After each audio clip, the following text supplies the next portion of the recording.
Ladies and gentlemen, boys and girls, welcome to episode 147 of NerdPod Generations. As always, I'm one of your illustrious hosts, Steve Taylor, reunited with the lovely Al Judson. Hello, sir. Hello, friends and enemies. Good to see your beautiful face, man. We're back, baby. You know, I gotta say, for it being kind of stressful getting everything set up last week, I think it ended up being okay. I gotta say, as the editor of the show, as the editor and producer of the show, the producer side of me was like, okay, this took a long time, but at least we're gonna have two separate tracks. And then the other side of me was like, I guess this is a good opportunity to like really make our show sound as good as possible. But that meant that it was like a 7-hour edit. Oh no, not literally, but there were definitely a lot of moments of like, okay, and we're here, and you look up at the timeline, and you're like, I've done 5 minutes, and I've been working on this for 45 minutes. Oh Jesus.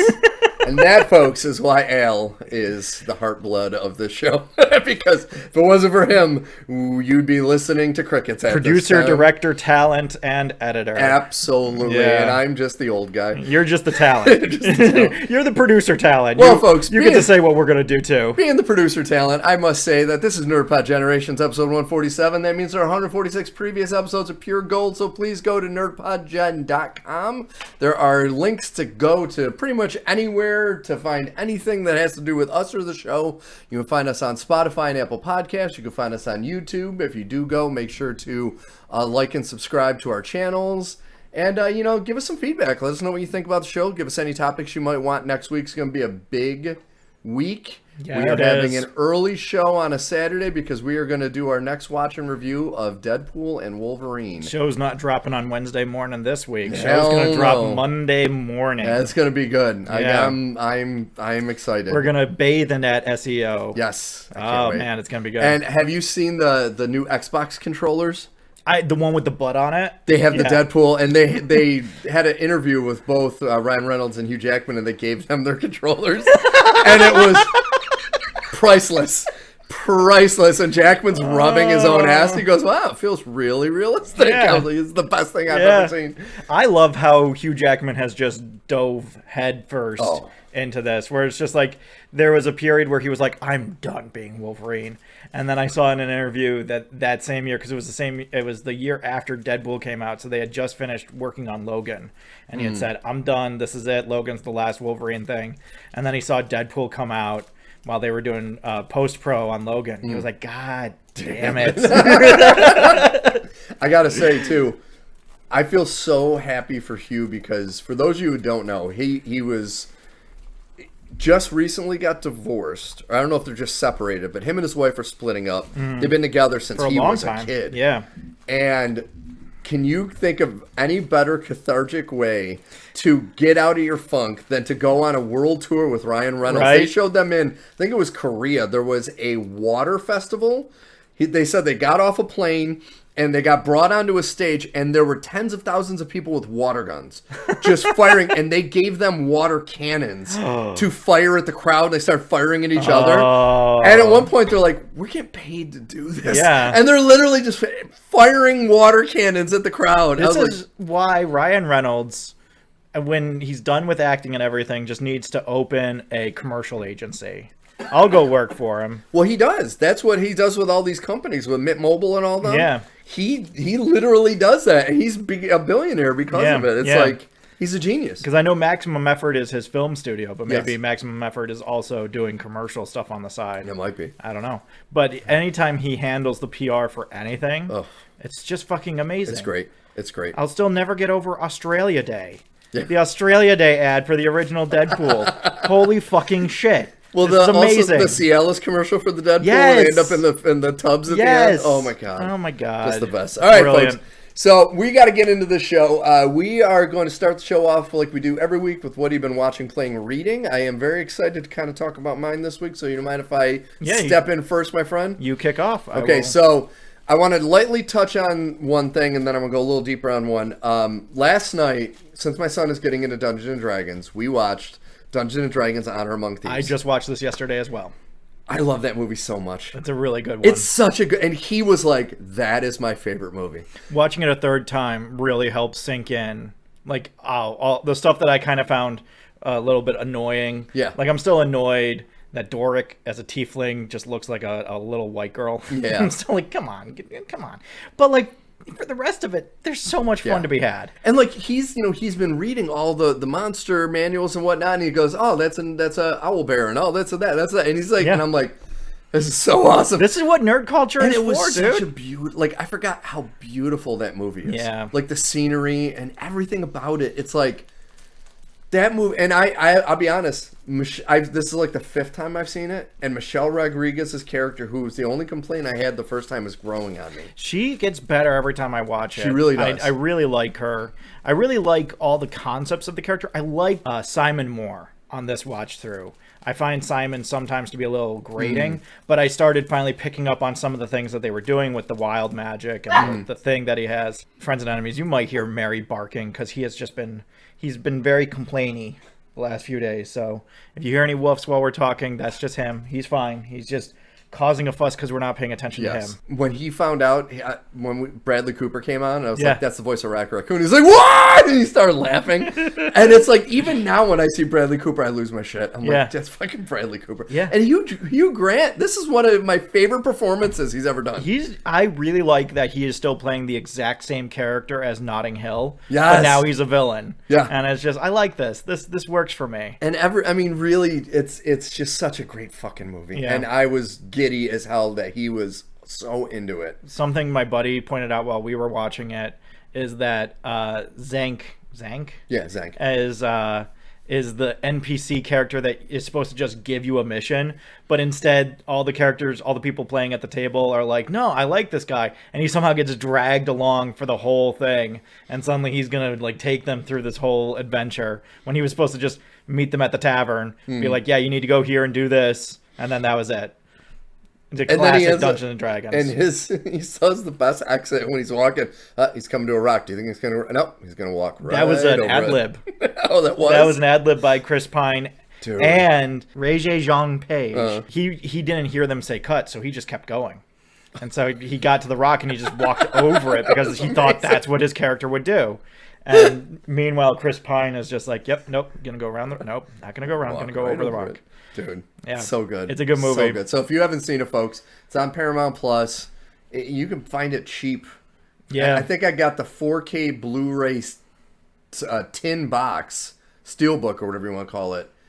And it was like $15 or something. Yeah. So it's super cheap, but it's fucking awesome. It's a great movie, and I will reiterate for anybody who hasn't heard me talk about it before, watching it with the visual impairment description makes it feel like there's a dungeon master walking you through the story. Oh, that's awesome. And it's really, really good. Anybody who hasn't done it, I would highly suggest it. After you've watched it for its own sake, watch it again. My buddy wants someone to recut it with the Stranger Things kids, not necessarily playing the Stranger Things kids, but playing the game of Dungeons and Dragons. That would be awesome. And it just every so often it cuts out to the table of all of them playing, and then it cuts back into the movie. It's kind of like Once Upon a Deadpool, where he's reading this Fred Savage. Yeah, Deadpool exactly. 2. Oh, that would be so awesome. Yeah. My biggest happiness and surprise this week, and I had low expectations going into this.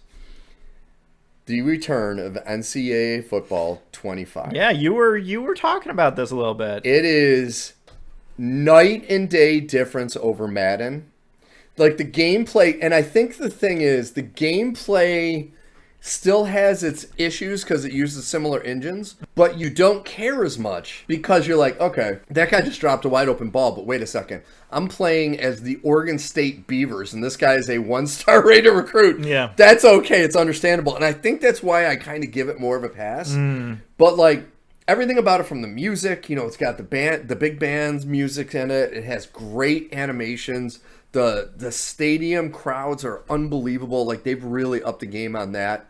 And the thing I've always hated about Madden and the basketball games and everything is their create-a-character modes now have become the most cringeworthy story mode bullshit. It's like a whole thing. It's awful. Yeah. And it's unplayable to me. It's worthless. It's unplayable. This is called Path to Glory. Okay. Is their version. And you create a recruit. And all it is you do a character creation. You decide like where you're from. You get put into a pipeline. And then it gives you a list of all the colleges. And it shows if you decide to go to this college, you're going to be the second string quarterback. This one, you're going to be third string. If you go to like Alabama, you're going to have to be a walk-on. So you got to make, and it just shows you the list. You choose your college, and it says, all right, you're going to that college. And then when you get to the college, like all you have is a little cell phone, and a couple times you'll get some text messages from like coaches or whatnot. But it's really fucking smart because you get text messages from your academic advisor saying, hey, you have a test coming up. And so you have skill points, and you can put your skill points into not only improving yourself on the field, but improving yourself academically. Oh. And you have to weigh the academic because if you can't keep your GPA up, you won't be able to play football. Yeah. And I'm like, that's really fucking smart. That's interesting. And then your practices, like you do a first practice when you get to the school, and you get to pick one drill. Mm-hmm. After that drill, it tells you where you are on like the coach's like or dislike list. And I fucking bombed it. Mm-hmm. So I went from the second string to the third string. Oof. And I went down the coach's thing. But then I figured out, I started doing the drills because the way they do it is each week you improve your character at practice. You get to pick one drill out of, I think there's 8 or 9 drills you get to choose from. You pick one drill, you improve your character depending on how you do it. Then you deal with your skill tree, including your academics. When you click on the game that week, it's just a full simulation unless your character plays. Interesting. So you're watching how the game, like you're watching just the game, it goes by in like maybe a minute or two. But you get to see like the game as it's going, and then you can see the stats. Like my guy's a quarterback, and then I always check to see how the starting quarterback did. And if he bombed it, I'm like, oh, that's, that hurts him. Yeah. And that helps me as far as getting up into the starting position. Yeah.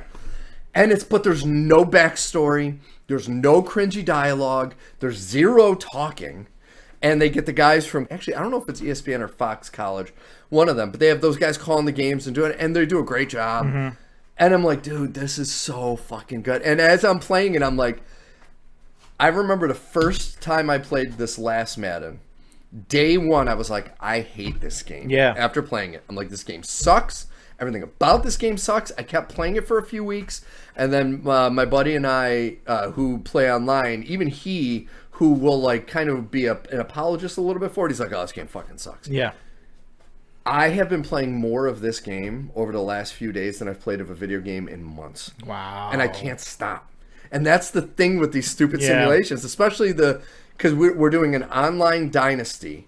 And the way we always play it is we don't pick good teams. Mm-hmm. My friend, he went to Cortland State, so he creates Cortland State, but I think they start as a 1-star.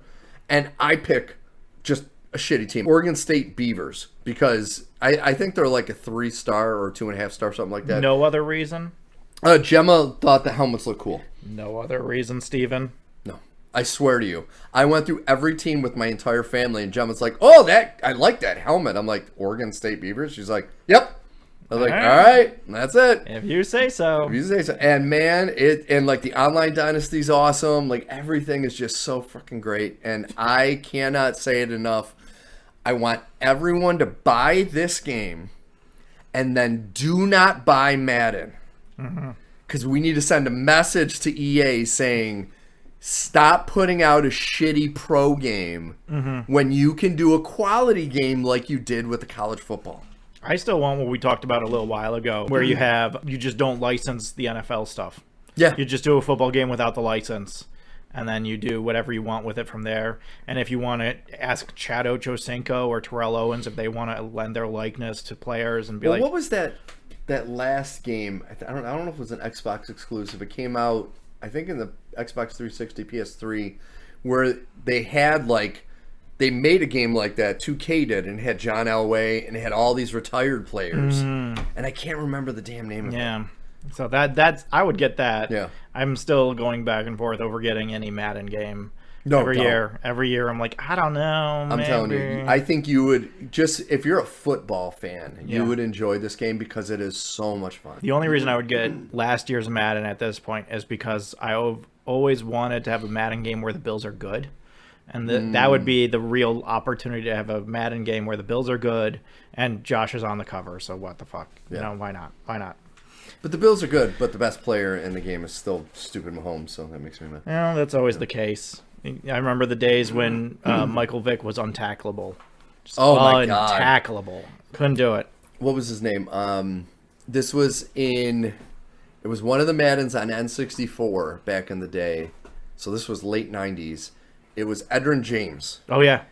If he got to the left side, you could not tackle. He was gone. Every fucking time. There were a few running backs like that where you would hit them and you would just fall off. And you're like, what the hell? That was a clean, straight-on hit with the power stick. And it's just, nope. He's going to keep moving. I think it was Chris Henry did that to me one time. Oh, I believe that. And I was like, what the fuck do you want me to do? Yeah, I'm a Bears fan, but I played as the Colts every game that year. Chris Johnson, not Chris Henry. Chris Johnson. Yeah.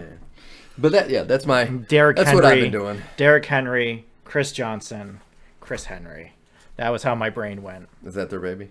Well, because they're both Titans running backs, so that's why Funny my thing about brain... Chris Johnson, a million years ago when he was playing, like when he had that really great year, I was doing... My buddy Keith and I, we did a brief sports podcast. I say brief, I think it was like 3 years, but it was kind of dry. Never like it was very stat driven. But we would talk about players, and he was talking about how Chris Johnson was going to be the greatest running back ever after that season. I said, I guarantee you, from what I've seen of him running, this was a one and done. Yeah, sure as shit. That's I was exactly right. It was what a one happened. And done. Yep. Because everybody did the homework in the off season and saw how to beat him. And a lot of people drafted him first in their league, and I did not. Nope. And I'm grateful for that. Nope.